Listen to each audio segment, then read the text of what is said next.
Hello students, आप देख रहे हैं साइंस फाइटर क्लासेस और आज की इस क्लास के माध्यम से हम 10 सितंबर के करंट अफेयर्स के क्वेश्चनों को पढ़ने वाले हैं। तो चलिए शुरू करते हैं। आज का पहला क्वेश्चन आपके सामने, हाल ही में किस राज्य के काला जीरा चावल को जीआई टैग मिला है? ऑप्शन आपके सामने केरल, पश्चिम बंगाल, ओडिशा और तमिलनाडु। अभी दोस्तों हाल ही में ओडिशा के काला जीरा चावल को जीआई टैग प्रदान किया गया है। इसके अलावा नोट करें, अभी हाल ही में तमिलनाडु के सलेम साबूदाना को भी जीआई टैग प्रदान किया गया है। इस प्रकार से इस क्वेश्चन का राइट आंसर होता है ऑप्शन नंबर सी, ओडिशा। चलिए बढ़ते हैं अगले क्वेश्चन की ओर। अगला क्वेश्चन आपके सामने, हाल ही में गुजरात के गति शक्ति विश्वविद्यालय ने किस वैश्विक संस्थान के साथ समझौता ज्ञापन किया है? ऑप्शन आपके सामने बोइंग, अलीबाबा, एयरबस और अमेजॉन। अभी दोस्तों हाल ही में गुजरात के गति शक्ति विश्वविद्यालय के द्वारा एयरबस के साथ समझौता ज्ञापन किया गया है। इस प्रकार से इस क्वेश्चन का राइट आंसर होता है ऑप्शन नंबर सी, एयरबस। चलिए बढ़ते हैं अगले क्वेश्चन की ओर। अगला क्वेश्चन आपके सामने, हाल ही में किस राज्य सरकार ने पोइला बैसाख को अपना स्थापना दिवस बनाने का प्रस्ताव पारित किया है? ऑप्शन आपके सामने छत्तीसगढ़, पश्चिम बंगाल, ओडिशा और असम। अभी दोस्तों हाल ही में पश्चिम बंगाल सरकार के द्वारा पोइला बैसाख को अपना स्थापना दिवस बनाने का प्रस्ताव पारित किया गया है। दोस्तों ये इसलिए किया गया है क्योंकि बंगाली कैलेंडर का जो पहला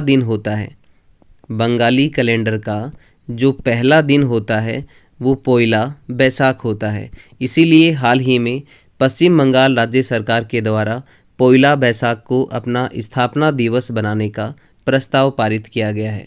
इस प्रकार से इस क्वेश्चन का राइट आंसर होता है ऑप्शन नंबर बी, पश्चिम बंगाल। चलिए बढ़ते हैं अगले क्वेश्चन की ओर। अगला क्वेश्चन आपके सामने, उत्सर्जन व्यापार योजना ईटीएस लागू करने वाला देश का दूसरा शहर कौन सा है? ऑप्शन आपके सामने अहमदाबाद, कोलकाता, बेंगलुरु और मुंबई।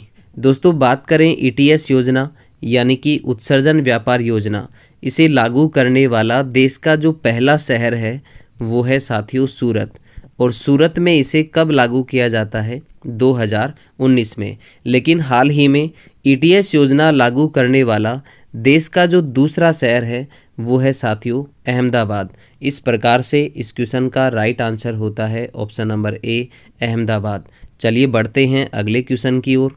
अगला क्वेश्चन आपके सामने, हाल ही में सरकारी स्कूलों में पारंपरिक इस्लामी परिधान अबाया पहनने पर किसने प्रतिबंध लगाया है? ऑप्शन आपके सामने ब्रिटेन, कनाडा, इटली और फ्रांस। अभी दोस्तों हाल ही में सरकारी स्कूलों में पारंपरिक इस्लामी परिधान जिसका नाम है अबाया, इसे पहनने पर प्रतिबंध किसने लगाया है? फ्रांस के द्वारा ये प्रतिबंध लगाया गया है। इस प्रकार से इस क्वेश्चन का राइट आंसर होता है ऑप्शन नंबर डी, फ्रांस। चलिए बढ़ते हैं अगले क्वेश्चन की ओर।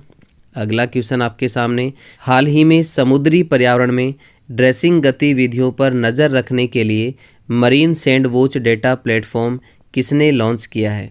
ऑप्शन आपके सामने WEF, WWF, UNEP और IMO।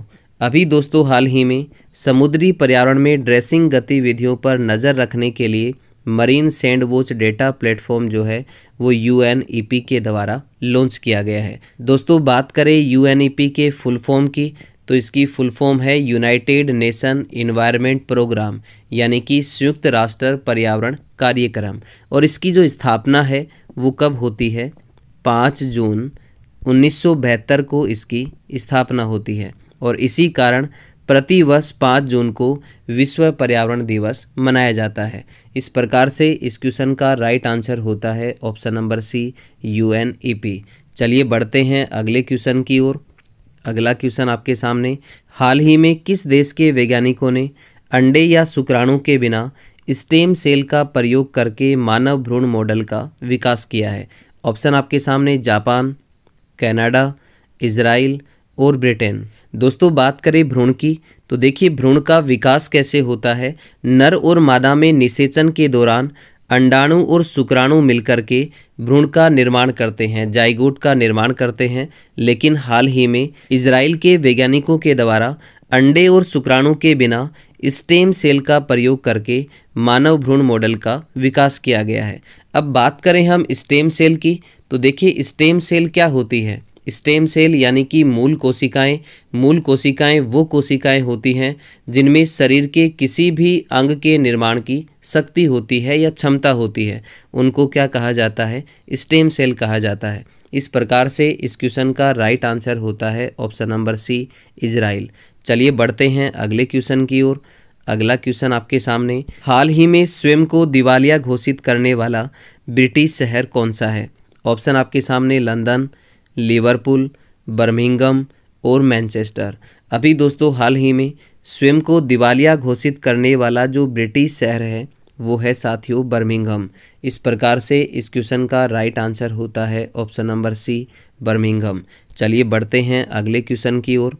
अगला क्वेश्चन आपके सामने, हाल ही में हंगरी में आयोजित इंटरनेशनल ओलंपियाड फॉर इंफॉर्मेटिक्स में भारतीय टीम ने कौन सा पदक जीता है। अभी दोस्तों हाल ही में हंगरी में आयोजित इंटरनेशनल ओलंपियाड फॉर इंफॉर्मेटिक्स में भारतीय टीम के द्वारा रजत, स्वर्ण और कांस्य तीनों पदक जीते गए हैं। इस प्रकार से इस क्वेश्चन का राइट आंसर होता है ऑप्शन नंबर डी, उपर्युक्त सभी।